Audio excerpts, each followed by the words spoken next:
गावकरांचं मानाचं हिंद केसरीचं मैदान पार पडते आणि या मैदानाच्या सेमीफायनल 6 मध्ये आपल्याला जबरदस्त लढत पाहायला मिळेल. म्हणजे जवळपास या मैदानाचा फायनलच ज्या पद्धतीनं चालू आहे अशा पद्धतीची लढत आपल्याला पाहायला मिळाली. एका बाजूला मथुर आणि बुंगा होते आणि एका बाजूला आपला सर्वांचा आवडता पाखऱ्या आणि रायना ही गाडी होती. सुंदर असा पळ दाखवला आहे. सामना निकाल देण्यात आला. आपल्याबरोबर पाखऱ्याचे मालक शेठ, नमस्कार. नमस्कार.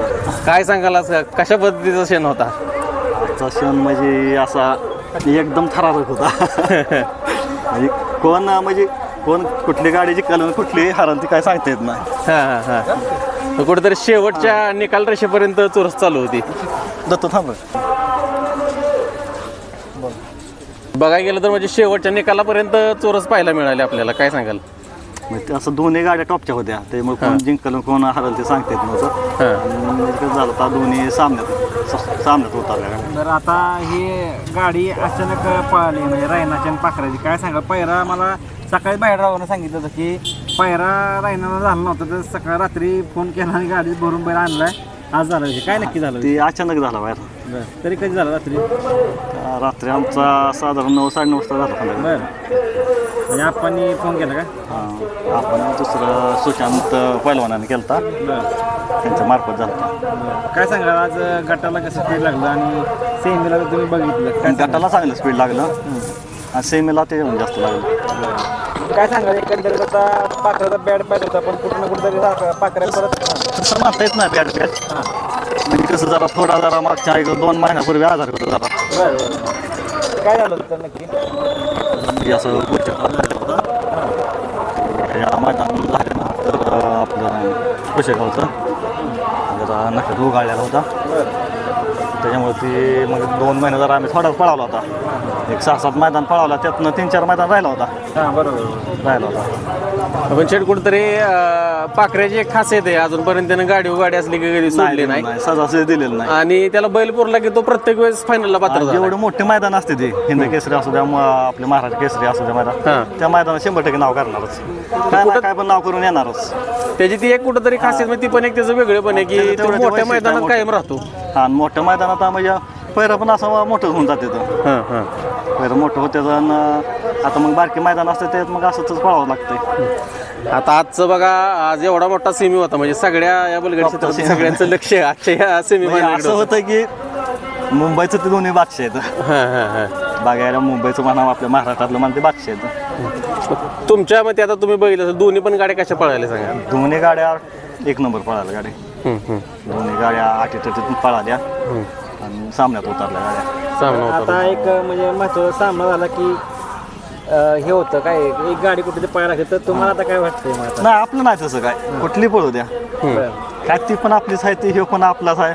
आणि कसं असतं, एकमेकाच्या जोट्यात पळायचं असतं, ते मग कोणतरी मागं घेतलं पाहिजे, कोणी तर सरत घेतलं पाहिजे, त्याच्यावरती मिटत नाही. आमचं काय विषय नाही. महत्त्वाचं तुम्ही बोलून गेला की म्हणजे कोणाला तरी पळायला लागते शेवटी. तुमचा एक म्हणजे काय विषय नाही त्या थोडक्यात, पण एकंदरीत फायनलचा गुलाल हिंद केसरीच्या मैदान मिळणं एक हे आता महत्वाचं. म्हणजे कसं, आतापर्यंत 3 झाले ते आणि आज 4था. वाटत होतं की आज 100% गुलाल होणार आणि झाला. आणि कौतुक करावं बाह्या ड्रायव्हरचं. काय सांगा बाह्या ड्रायव्हर म्हणजे कसं, आज पहिल्यांदाच आपल्या पाखऱ्याची गाडी आणली त्यांनी. तर यापूर्वी काय असं म्हणजे जास्त पाखऱ्या जजमेंट नव्हतं ना.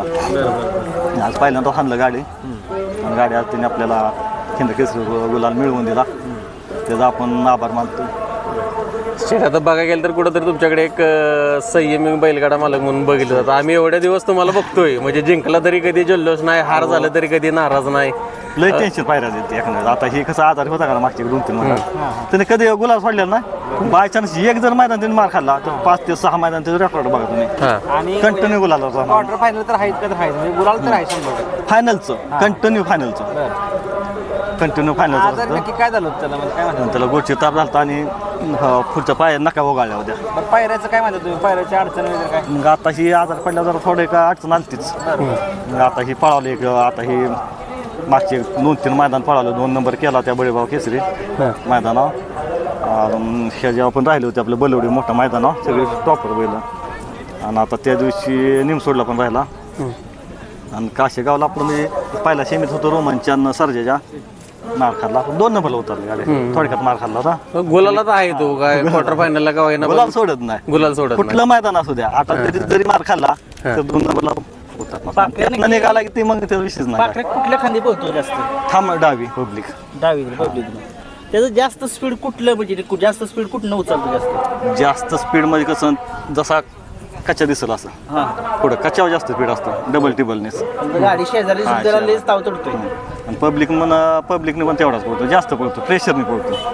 आता शेखर, तुम्ही कधी असं मोठ्या पैरात शक्य दिसला नाही पण आता पैरा असं करताय तुम्ही पण गुलालात राहतोय असं बैल. हां बैल म्हणजे कसं ते स्वतः जेव्हा जास्त गाड्या लावतो भरपूर असं म्हणजे आपण कसं जास्त मोठ्या पायऱ्यात नसतो तेच की. असं मिडियम पायऱ्या तरी पण त्यातनं पण तो पळून राहतोय आपण. आपल्या अपेक्षा काय राहते गुलालाची बरोबर आणि ते गुलाल मिळवत ना. जास्त वेळ घेत नाही. आता तुम्हाला महत्त्वाचा डिसिजन घ्यायचे नक्कीच शोक फायनलला कोणती गाडी पळते पण तुम्हाला आज गुलाल मिळाला एक समाधान आहे तुमच्या चेहऱ्यावर आणि पाखरा तुम्हाला असंच गुलाल देत जाईल ही तुम्हाला शुभेच्छा असेल. धन्यवाद. धन्यवाद.